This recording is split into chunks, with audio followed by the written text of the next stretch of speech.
Дугаарын хязгаарлалтаас болоод зөвхөн нэг өдөрт л сүү хувьсад компани тухайд борлуулалтын 8-10 машин сул зогсчихдаг байна.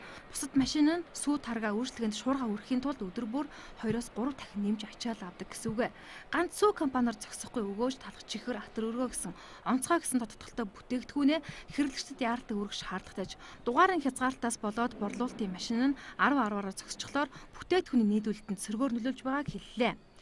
Тэгэхээр өглөө бүрл шинэ дэлгүүр дээр шинээр байсан бүтээгдэхүүнийг л хэрэглэж авахыг хүсдэг те. Тэгэхээр бол яалтчгүй манай юунууд яг бүрэн хүчин чадлаараа ажиллаж ижил тэр харилцагч хэрэглэгчтэй бүтээгдэхүүнүүдээ хүргэж чаднаа. Тэ. За ерөнхийдөө одоо яг дугаарын хязгаарлалт явснаас хойш ер нь олон компаниудад энийг нөхөхийн тулд нэмэлт хөрөнгө оруулалтууд ер нь нэлээд хийсэн байх гэж бодож байна.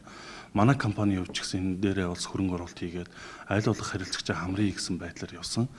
Гэхдээ та одоо ер нь мэдэж байгаа борлуулалтын компани бүр ашигын төлөө л явдаг тийм ээ.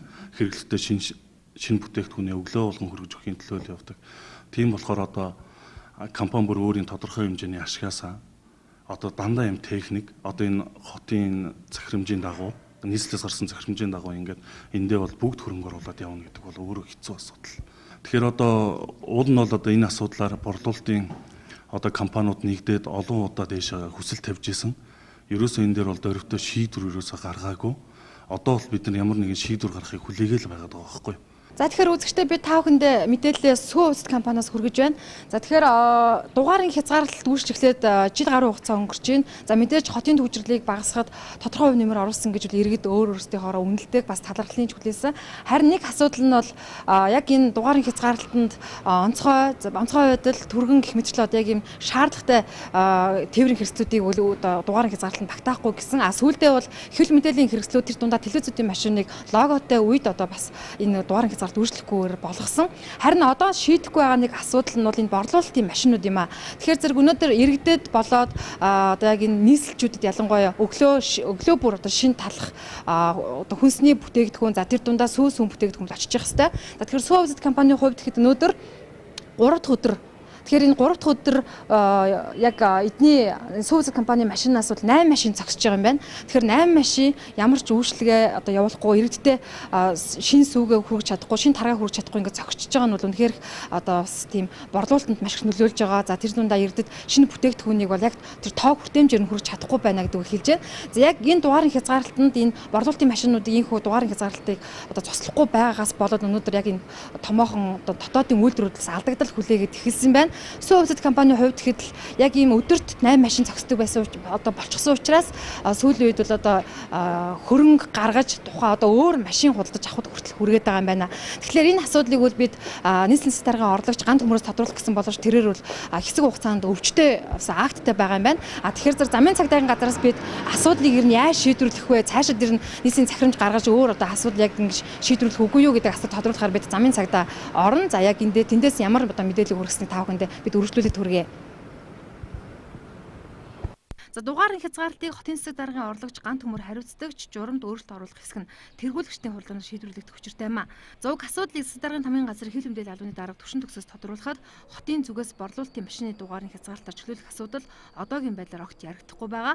Харин ч дугаарын хязгаарлалтыг борлуулалтын машинуудад хийхийн хажуугаар зөвхөн өглөө, эрт эсвэл орой замын ачаал буурсны дараа зорчуулдаг байх бусад орнуудын шигийг баримтлана гэж байна. Магадгүй одоо бас ингээд зарим нэг байгууллагын тухайд сул зогсолт гарч ийн, ашиг орлогоо алдж ийн гэх зүйл бол гарч байгаа. Гэхдээ энэ хөдөлгөөний дугаарын хязгаарлалтын гол одоо зорилго нь бол бусад одоо хөдөлгөөнд оролцогчдын эрх ашиг байгаа гэдгийг одоо бас ойлгох хэрэгтэй. Ганц нэг байгууллагын одоо эрх ашигаас болоод олон нийтийн эрх ашигыг хүндсэн ч гэдэг юм уу тийм шийдвэр тушаал бол гарах боломжгүй. Нэгэнт одоо захирамжаар бараа бүтээгдэхүүн үйлчлэгээний автомашин бол дугаарын хязгаарлалтыг бол дагаж мөрднө гэсэн байгаа. Энэ үед бол бид энэ дугаарын хязгаарлалтаа мөрдүүлээд ажиллаж байгаа. Магадгүй одоо зарим нэг байгууллагууд логотой одоо ийм ачааны машинууд шиг ингээд зөвшөөрөл олгоод эхлэх юм бол энгийн одоо автомашинтай иргэд ч гэдэг юм уу энийг дагсан сөрөг үзүүлэлтүүд маш их байна. Хүн болгон лого наагаад бид нэр бараа бүтээгдэхүүн түгээдэг гэдэг байдлаар эргээд энэ дугаарын хязгаарлалт тавьж байгаа энэ одоо гол зорилго хөдөлгөөний төвчл саадлыг бууруулах ажил маань өөрөө зогсон байдалд орох учраас ачаа тээврийн үйлчлэгээтэй автомашинуудыг бол өдрийн цагаар 7 хоногийн нэг өдөр бол хязгаарлахаас өөр боломж олцоо байхгүй гэдгийг бол бас хэлмээр. Хүнсний үйлдвэрүүдэд дор хаяж 10 машин нэг дор зогсчихлоор бүтээгдэхүүн үйлчлэгээ болоод ашиг орлогот нь сөргөөр нөлөөлж эхэлжээ. Гэхдээ шалтгаан бүрийг нь бүгд тооцох учраас үүнд зохицуулагдаад явахаас өөр аргагүй гэсэн байр сууриас нийслэлийн замын цагдаагийн газараас хандаж байна. За Улаанбаатар хотод л ихэд хүнсний бүтээгдэхүүн үйлчлэгээ зөөж тээвэрлэдэг борлуулалтын 1000 орчим машин байдаг гэсэн сүүлийн судалгаа бий. Гэхдээ тэдний 20-30% л өдөрт зогсож байгаа нь замын ачааллыг багасгахад чухал нэмэр болтыг хэлж байна. За нөгөө талдаа логотой машин бүрийг дугаарын хязгаартаас хасчихвал хуурамч лого наагаад замын хөдөлгөөнд оролцсон. За тэгэхээр дугаарын хязгаарлалтыг мөрдүүлэх журам байх шаардлагагүй болчихж байгааг хэлж байгаамаа. За ер нь дугаарын хязгаарлалтын журам мөрдөгдсөнөөс хойш төрний машин, гал команд, цагдаагийн машинд нөлөөлөхгүй байгаа. За сүүлд хэвлэл мэдээллийн хэрэгсэл тэр дундаа телевизүүдийн машин нэг логотой бол дугаарын хязгаарлалтгүйгээр хөдөлгөөнд оролцдог болсон. За телевизийн тухайд л гэхэд тухайн автомашинд камер иж бүрэн хэрэгсэл тогтмол явдаг. Харин хүнсний бүтээгдэхүүн борлуулагч бага оврын ачааны машиныг тэр бүр хянах боломжгүй. Нөгөө талдаа хүнс тээж яваа гэсэн нэрийдлэр ачааны гих тодтолтой автомашинууд замын хөдөлгөөний ачааллыг улам нэмнэ гэж үзэж байна. Ер нь автоёрын газраас гэсэн барьж байгаа бодлого ч гэсэн нэг өдрөөр ижлэхэн дугаараар төгсөн автомашинуудын дугаарыг сольж өгөх боломж олцоогоор хангаад өгж байна. Ингээд 5 автомашинтай бол одоо 5 өөр цифрээр төгссөн дугаарыг одоо солиод өгөх ийм нөхцөл болцоогоор тусалж байгаа. Тэгэхээр энийг бизнес эрхлэгчид нар маань бас ойлгож энэ талынхаа одоо тушаал шийдвэрийг одоо дагаж мөрдөх нь зүйтэй гэдгийг бол хэлмээр байна. Тэгэхээр энэ оны тухайд лав борлуулалтын машиныг дугаарын хязгаарлалтыг зөрчүүлдэг болох асуудал яригдахгүй нэ. Дуртай цагтаа зөрчиж байгаа байдлыг цаашид өөрчилж зөвхөн өглөө эсвэл орой хөдөлгөөн багасны дараа бүтээгдэхүүний тараах борлуулдаг байх чиглэлийг баримтлах юм байна.